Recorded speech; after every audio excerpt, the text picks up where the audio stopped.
अथ ओम अपवित्रः पवित्रो वा सर्वावस्थाङ्गतोऽपि वः यः स्मरेत् पुण्डरीकाक्षं शवाह्याभ्यान्तरशुचि आवाहनं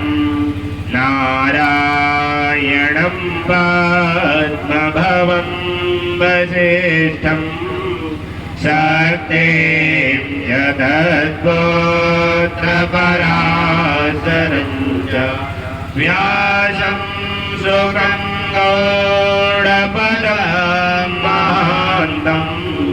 गोविन्द्रयोगेन्द्रमदास्य शिष्यं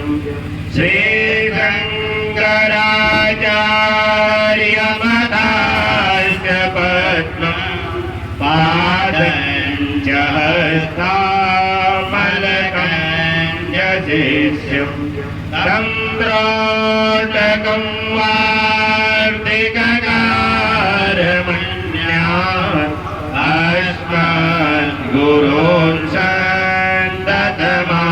सन्ततमानतोऽस्मि श्रुतिस्मृतिपुराणानां मालयं करुणालयम् नमामि भगवत्पादं शङ्करं लोकशङ्करं शङ्करं शङ्कराचार्यं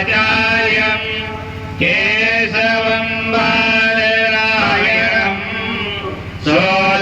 सूत्रभाष्यकृतौ वन्दे भगवन्तौ पुनः पुनः यद्वारे सिद्धिं विधत्ते निशम् श्रीमच्छ्रीलसितं जगद्गुरुपदम् नत्वात्मतृप्तिं गताः लोकाज्ञानपयोधपाटनधुरम् श्रीशङ्करं शरमदं ब्रह्मानन्द सरस्वतीं गुरुवरम् ध्यायामि ज्योतिर्मयम् आवाहनं समर्पयामि श्रीगुरुचरणकमलेभ्यो नमः आसनं समर्पयामि श्रीगुरुचरणकमलेभ्यो नमः स्नानं समर्पयामि श्रीगुरुचरणकमलेभ्यो नमः वस्त्रं समर्पयामि श्रीगुरुचरणकमलेभ्यो नमः चन्दनं समर्पयामि श्रीगुरुचरणकमलेभ्यो नमः अक्षतां समर्पयामि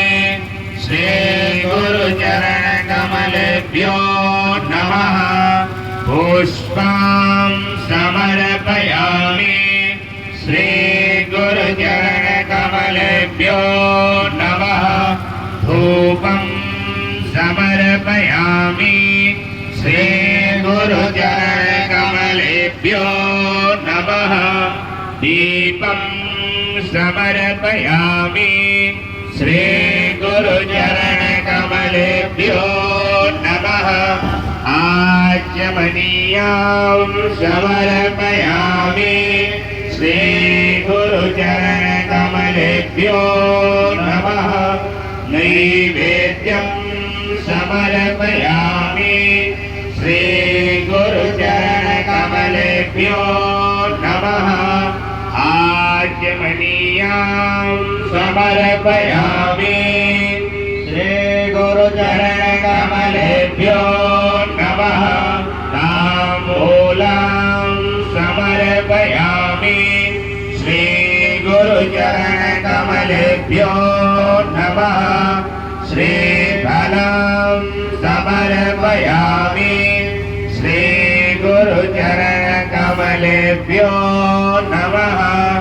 आराधिक्यं कर्पूरगौरं करुणा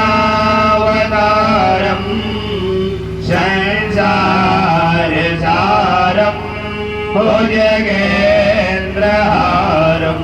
सदा वसन्तं हृदयारविन्दे